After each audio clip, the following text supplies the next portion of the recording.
Bonjour les enfants, comment allez-vous aujourd'hui? Moi je vais bien. Voilà, vous m'avez vu avec mon masque, donc malheureusement, il y a toujours le coronavirus qui est là, donc il ne faut pas oublier les enfants, les gestes barrières, c'est-à-dire porter un masque, les gants si nécessaire, et surtout rester à la maison et n'oubliez pas de vous laver fréquemment les mains avec de l'eau et du savon ou avec une solution hydroalcoolique. Je suis revenu des enfants aujourd'hui pour faire avec vous une leçon de mathématiques. Le titre de la leçon, c'est les intervalles. Très bien. Et pour faire une leçon de mathématiques, les enfants, qu'est-ce qu'il faut? Il faut commencer par le calcul mental. J'espère que vous êtes bien assis devant votre canapé, sur votre canapé, pardon, et que vous avez quelque chose à écrire. On va bientôt commencer, les enfants. Vous êtes prêts? C'est parti. Un commerçant a vendu 180 grammes de farine par jour pendant 25 jours. Un commerçant a vendu 180 grammes de farine par jour pendant 25 jours. Quelle est la masse totale de farine vendue? Quelle est la masse totale de farine vendue? Deuxième situation, les 80 parents d'élèves d'une école ont donné chacun 25 kg de riz pour la cantine scolaire. Les 80 parents d'élèves d'une école ont donné chacun 25 kg de riz pour la cantine scolaire. Quelle est la quantité totale de riz donnée? La cantine scolaire, c'est le restaurant de l'école. Donc, je répète, les 80 parents d'élèves d'une école ont donné chacun 25 kg de riz pour la cantine scolaire, c'est-à-dire pour le restaurant de l'école. Quelle est la quantité totale de riz donnée par les parents? Très bien, les enfants. Maintenant, on va voir ce que vous avez fait. Voilà le résultat. Donc, vous avez multiplié par 25, ce qui va donner 4500 grammes vendus par le commerçant et 2000 kg de riz donnés par les parents d'élèves.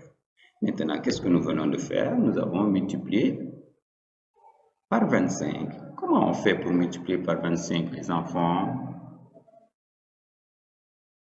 Bien, voilà la technique la plus rapide. Pour multiplier un nombre par 25, qu'est-ce que je fais? Je multiplie ce nombre par 100 et je le divise par 4.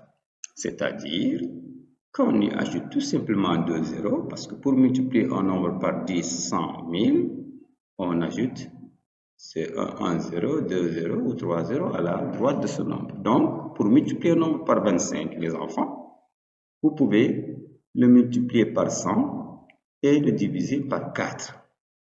Exemple, 180 fois 25 égale à 180 fois 100, ça vous donne 18 000 et 18 000 divisé par 4, ça vous donne 4 500. Très bien les enfants, bravo. Bien, avant de commencer la leçon, on va essayer de rappeler un peu quelques formules mathématiques. Comment on calcule le périmètre du rectangle des enfants? Bravo, longueur plus largeur fois 2. Et comment on calcule le périmètre du cercle, les enfants? Le périmètre du cercle, j'espère que vous ne l'avez pas oublié. Comment on calcule le périmètre du cercle? Bravo, c'est diamètre fois 3,14, c'est-à-dire diamètre fois pi.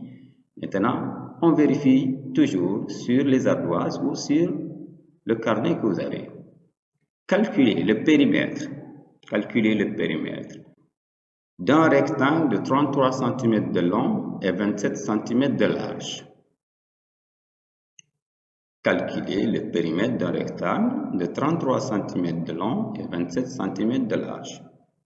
Puis, calculez encore le périmètre d'un cercle de 15 cm de rayon. Attention, calculez le périmètre d'un cercle de 15 cm de rayon.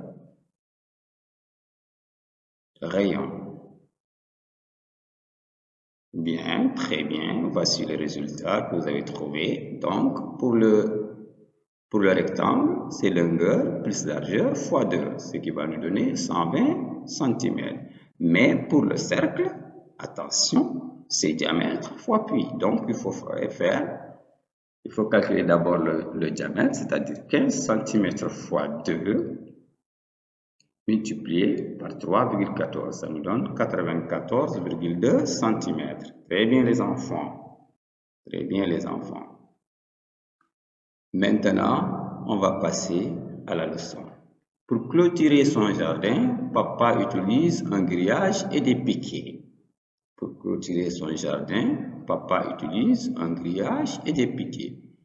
Les piquets sont espacés de 5 mètres. Entre chaque deux piquets, il y a 5 mètres, 5 mètres, 5 mètres, 5 mètres. D'accord? Donc, les piquets sont espacés de 5 mètres. Sachant que le périmètre du jardin est de 160 mètres, calculez le nombre total de piquets utilisés. Donc, papa va clôturer son jardin. Le jardin, donc, il a la forme d'un rectangle ou d'un carré. N'est-ce pas?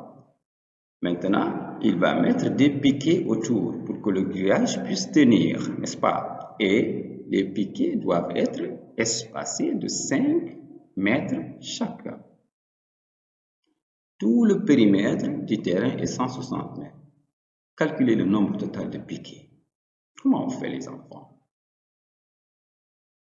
Le nombre de piquets est 2. Très bien. On fait 160 divisé par 5 est égal à 32 piquets. C'est égal à 32 piquets. Maintenant, les piquets, ce sont les objets. Et les 5 mètres, c'est-à-dire l'espace entre les piquets, c'est la longueur d'un intervalle. On appelle ça des intervalles. Les intervalles, c'est la distance qui sépare deux objets. On dit qu'il y a un intervalle entre les deux objets. Donc, il faut mesurer ça. Cet intervalle, il mesure 5 mètres ici. Et la longueur totale du jardin est de 160 mètres, c'est-à-dire le périmètre, tout le tour. La longueur totale à clôturer est 160 mètres. Maintenant, si on prend la longueur, on divise par la longueur d'un intervalle, on trouve le nombre de piquets. Maintenant, voici la formule à retenir pour cela. Voici la formule à retenir pour cela. Regardez très bien, le rectangle est là. Il est très bien dessiné ici. On voit qu'il y a 14 piquets qui sont en noir. On les compte. 1, 2, 3, 4, 5, 6, 7, 8, 9, 10, 11, 12, 13. 14 piquets qui sont en noir. Et maintenant, les intervalles entre 1 et 2. Il y a 1 en rouge, 2, 3, 4, 5, 6, 7, 8, 9, 10, 11, 12, 13, 14.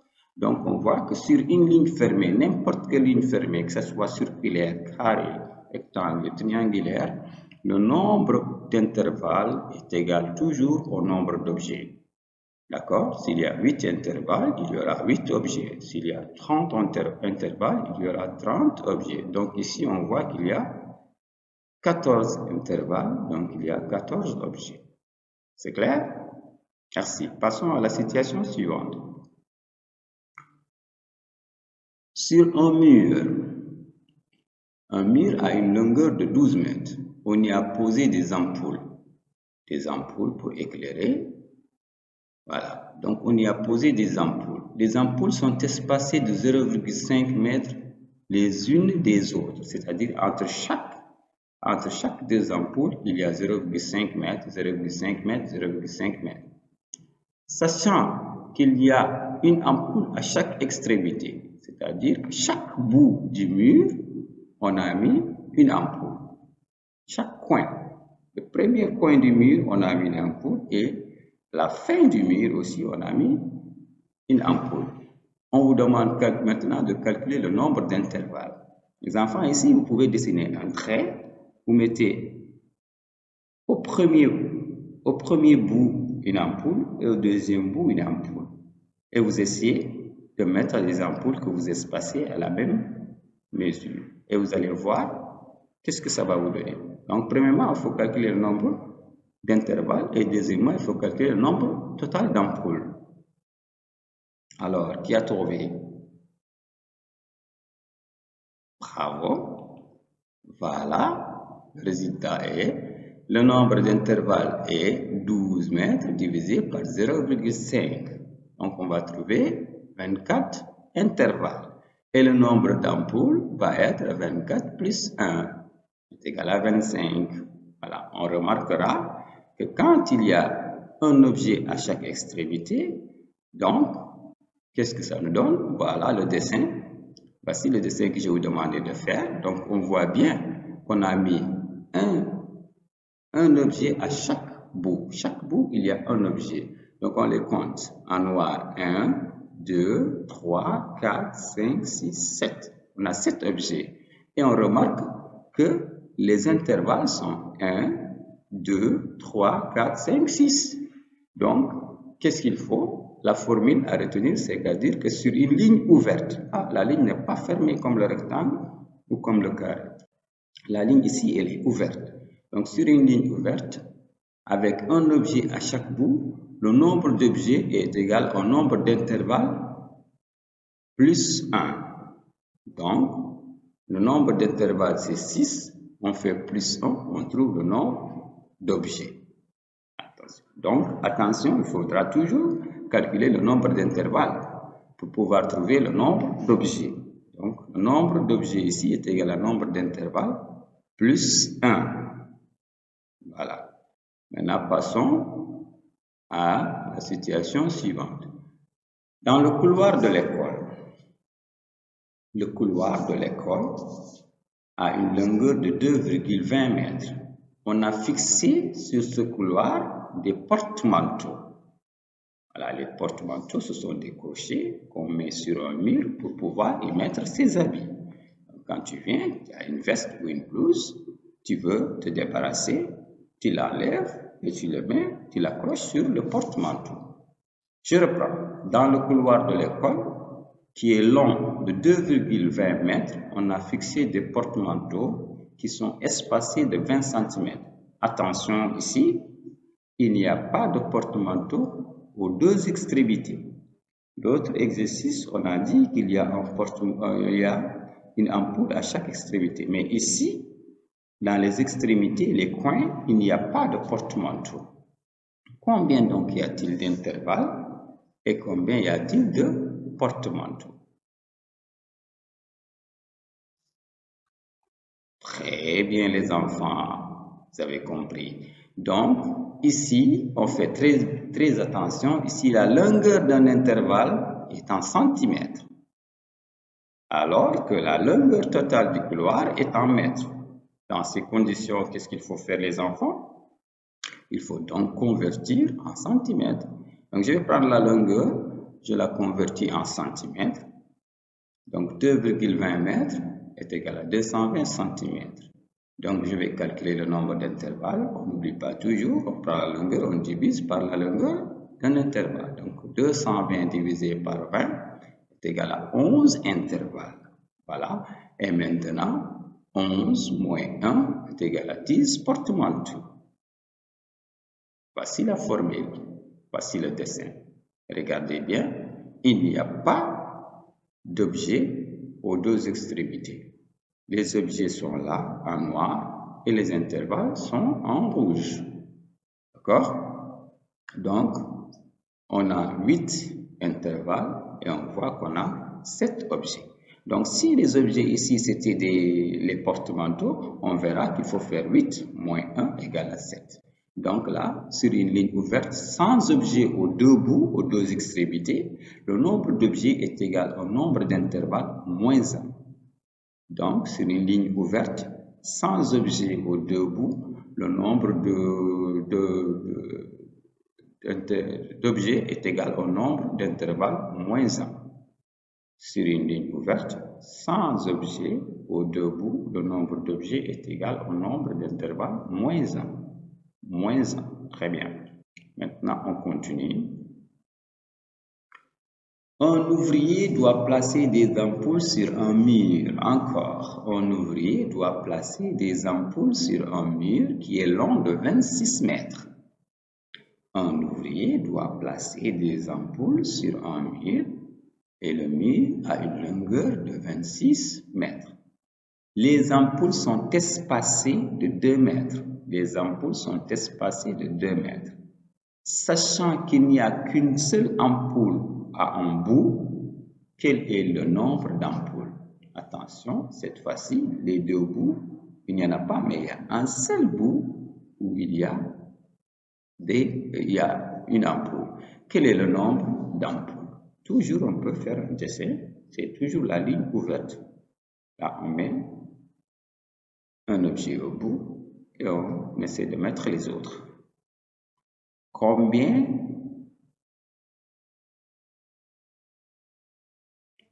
Très bien. Le nombre d'intervalles est égal à 26 divisé par 2. Toujours la même chose. On prend le longueur, on divise par la longueur de l'intervalle. On trouve 13 intervalles. Donc, il y a 13 intervalles. Quel est le nombre d'ampoules? Le nombre d'ampoules ici est égal à 13 aussi. Alors, on voit que, voici le dessin, on voit qu'il n'y a qu'un seul objet à un bout. Donc, sur une ligne ouverte avec un objet à un seul bout, le nombre d'intervalles est égal au nombre d'objets. Comme la ligne fermée. Donc là, c'est la même formule que la ligne fermée. S'il y a un seul objet à une seule extrémité, donc le nombre d'intervalles est égal au nombre d'objets. C'est compris les enfants? Très bien. Maintenant, ça ce sont les exercices, je pense, que vous allez faire à la maison.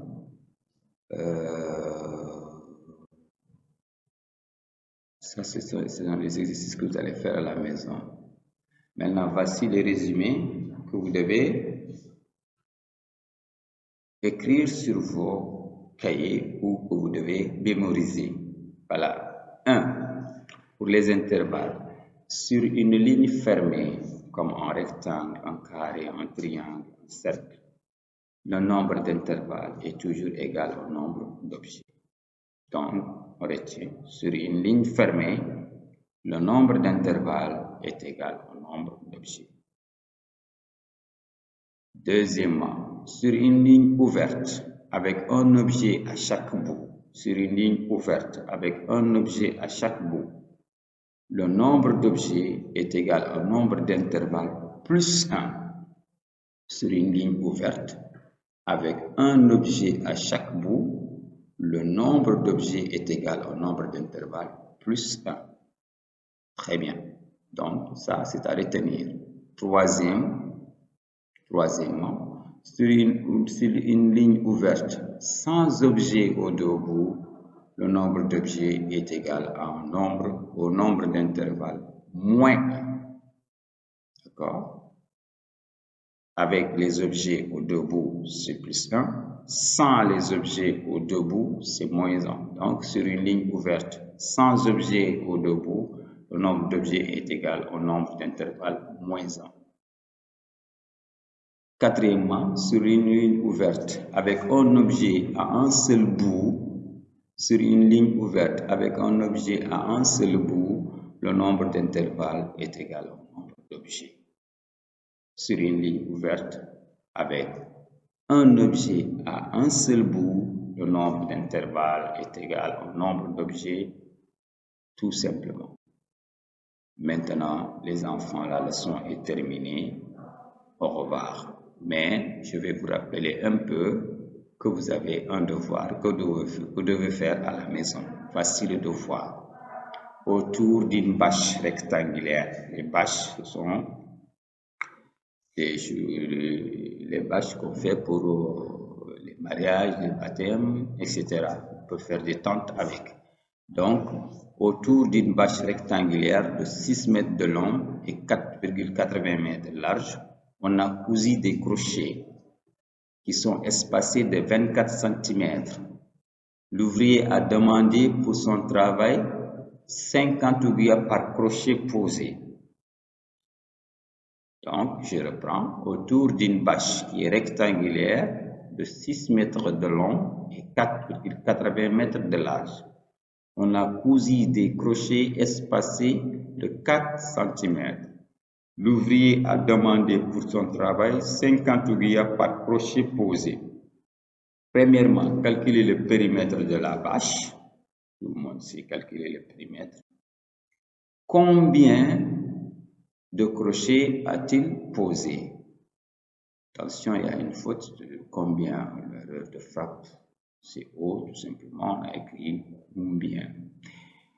Et troisièmement, quelle somme reçoit-il? Quelle somme reçoit-il? Allez, maintenant, la leçon est terminée, les enfants. Et au revoir, à bientôt. Au revoir les enfants et attention, le coronavirus. Faites attention à cette maladie, elle est très très très dangereuse. Restez à la maison les enfants, lavez-vous fréquemment les mains et portez un masque, comme je le fais. Au revoir.